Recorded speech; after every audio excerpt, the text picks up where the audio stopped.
अस्सलामुअलैकुम, welcome to another vlog. तो कैसे हैं आप सब। आज की वीडियो में हमने जाना है जहांगीर बाजार में एक जरूरी काम के लिए। सबसे पहले हम जल्दी जल्दी से रेडी हो जाते हैं और निकल जाते हैं अपने घर से बाहर। घर से निकलते ही हमारी पहली नजर पड़ती है रुमान भाई पे, जो कि हमारा पहले से इंतजार कर रहे होते हैं। सबसे पहले हम जाकर उनसे मिलते हैं, सलाम दुआ करते हैं और निकल पड़ते हैं अपने अगले सफर की तरफ। सफर इतना लंबा नहीं था, मगर खराब मौसम की वजह से बहुत मुश्किल लग रहा था। बाइक्स होने के बावजूद पैदल जाने की रीजन ये थी क्योंकि हमारे यहाँ रोड्स बहुत ज्यादा गंदे और स्लिपरी हैं। खैर, घर को अलविदा करते ही हम निकल जाते हैं अपने सफर की तरफ। चलते चलते एक बात याद आती है कि बैसाख के महीने में हमें घर वालों की तरफ से स्पेशली वार्न किया जाता है कि पहली बात है कि इस महीने में घर से निकलना ही नहीं चाहिए, लेकिन अगर निकल गए तो आपके हाथ में छाता जरूर होना चाहिए। इस वार्निंग को इग्नोर करते हुए हम बिना छाते के घर से तो निकल जाते हैं, लेकिन अब अल्लाह ही खैर करे। खैर, चलते चलते हम पहुंच जाते हैं बगेने टाके के पटाटों पे। और इस जगह से नीचे उतर के जाना किसी आम बंदे के बस की बात नहीं है, क्योंकि लैंड स्लाइडिंग की वजह से ये जगह उतरने में और ज्यादा मुश्किल हो जाती है। खैर, किसी न किसी तरह से हम फाइनली नीचे उतर आते हैं। नीचे आते ही साथ बेसन का नजारा आपकी आंखों के सामने है। इसी के साथ साथ बारी आती है बगेने टाके के नाले की, जो कि बारिश होते ही साथ अपना जोश पकड़ लेता है। खैर, नाले का नजारा दिखाते साथ ही हम निकल जाते हैं अपने अगले सफर की जानिब। खूबसूरत नजारे और ठंडे वेदर को एंजॉय करते करते हम पहुंच जाते हैं बेसन के मोहल्ले में। बेसन के मोहल्ले की खास बात यह है कि पीर पंजाल के पहाड़ों की तरह यहाँ पर 12 महीने सर्दी होती है।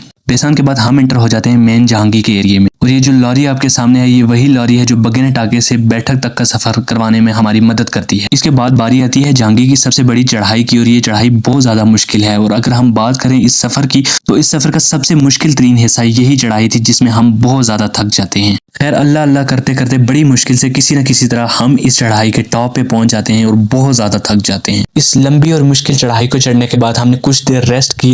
रेस्ट करने के बाद हम निकल जाते हैं अपने अगले सफर की तरफ। गंदे रास्ते, पैदल सफर और खराब वेदर के बावजूद हमने इस सफर को बिना रुके जारी रखा। इसी के साथ साथ आपको बताता चलो कि हमारे इस लंबे और मुश्किल सफर की वजह ये थी कि हमारे कुछ डॉक्यूमेंट्स थे जो जहांगीर बाजार के एक शॉपकीपर के पास पड़े थे, हमने वो लाने थे। इस वजह से हम जहांगीर बाजार आए। इसी के साथ साथ कुछ ही देर में हम फाइनली पहुंच जाते हैं जहांगीर के बाजार में। पहुंचते ही हमने सुकून की सांस ली और फिर हम चले गए उस शॉप पे। शॉप पे पहुंचते ही हमने थोड़ी सी रेस्ट की। उसके बाद हमने अपने डॉक्यूमेंट्स को लिया और हम शॉप से बाहर आ गए। बाहर आते साथ हमने सबसे पहले अपने डॉक्यूमेंट्स को संभाला और घर वापसी की तैयारी कर ली। मैं इस बात को सोच के बड़ा परेशान हो रहा था कि अब वापसी का सफर पैदल कैसे किया जाए, लेकिन इतने में एंट्री हो जाती है हमारे इस व्लॉग के हीरो की। और इस व्लॉग के हीरो कोई और नहीं, हमारे बहुत ही अच्छे दोस्त उसामा भाई थे। उसामा भाई ने मिलते साथ ही कहा कि जब गाड़ी है तो पैदल सफर क्यों करना। खैर, कुछ देर की गपशप के बाद वो स्टार्ट करते हैं गाड़ी को और हम जल्दी से गाड़ी में बैठ जाते हैं और निकल जाते हैं अपने घर की तरफ। इसी के साथ साथ हमने अल्लाह ताला का शुक्र अदा किया कि हमें पैदल सफर नहीं करना पड़ा। खैर, उसके बाद हम निकल जाते हैं अपने अगले सफर की तरफ। मोटरवे ऑफ जहांगीर बसाड़ी पे तो हम बचपन से सफर करते आए हैं, लेकिन उसामा भाई के साथ गपशप लगाते लगाते इन खड्डों को एंजॉय करते करते हम अलविदा करते हैं जहांगीर के बाजार को